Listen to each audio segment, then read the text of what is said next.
പുറത്തേക്ക് നോക്കാനേ തോന്നുന്നില്ല. അപ്പൊ പിന്നെ പുറത്തിറങ്ങേണ്ട കാര്യം പറയണ്ടല്ലോ. സാധനങ്ങൾ മേടിക്കാൻ പോലും ഞാൻ പുറത്തിറങ്ങാറില്ല. ഏട്ടനെ പറഞ്ഞു വിടലാണ് ഇപ്പോഴത്തെ ഒരു മെയിൻ പരിപാടി. പിന്നെ ചില അല്ലറ ചില്ലറ സാധനങ്ങൾ മേടിക്കാൻ ഞാനും പോകേണ്ട ആവശ്യമുള്ളത് കൊണ്ട് പോയി കേട്ടോ.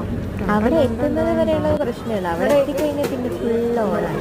ഒന്നും മേടിച്ചില്ലെങ്കിലും എല്ലാ സെക്ഷനിലും പോയി തലയിട്ട് നോക്കലാണ് മെയിൻ പരിപാടി. ഒരു സൂപ്പർവൈസറിന്റെ പോലെ ഞാൻ എല്ലാ സെക്ഷനിലും കയറി ഇറങ്ങും. ഒരുപാട് ടൈം ഞാൻ സ്പെൻഡ് ചെയ്യുന്നത് ഫാൻസി ഐറ്റംസ് ഇരിക്കുന്ന സ്ഥലത്തും ടോയ്സ് ഇരിക്കുന്നവിടെയാണ് കേട്ടോ.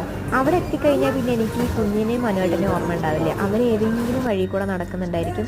ഞാൻ അവിടുത്തെ A to Z സാധനങ്ങളും പരിശോധിച്ച് അവിടെ ക്ലിയർ ആണോ നോക്കി ഒരു സൂപ്പർവൈസറിൻ്റെ ജോലി ഫുള്ള് ചെയ്തിട്ട് ഞാൻ ഇറങ്ങി വരും. ഒന്നും വാങ്ങിക്കൊന്നും വേണ്ട കേട്ടോ, എനിക്കെല്ലാം കണ്ടാൽ മതി, ഞാൻ തൃപ്തിയാവും. അതുകൊണ്ട് മനുവേട്ടൻ്റെ ഭാഗ്യം. ടോയ്സിൻ്റെ അവിടെ നിന്ന് ഞാൻ എന്തെങ്കിലുമൊക്കെ ചെറുതെടുത്തിട്ട് വരാറുണ്ട് കേട്ടോ. ഇന്നും ഞാൻ അങ്ങനെ എടുത്തിട്ട് വന്നു. ഇത് പക്ഷേ ഞാൻ കുറേ ആയി നോക്കിക്കൊണ്ടിരിക്കുകയായിരുന്നു ഈ സാധനം അവന് മേടിക്കണമെന്ന്. കാരണം എനിക്ക് കിച്ചണിൽ ഒരു സാധനം വെക്കാൻ പറ്റുന്നില്ല. എന്തായാലും അവൻ വീഡിയോ ആദ്യമായി കാണുന്നവർ സബ്സ്ക്രൈബ് ചെയ്യണം.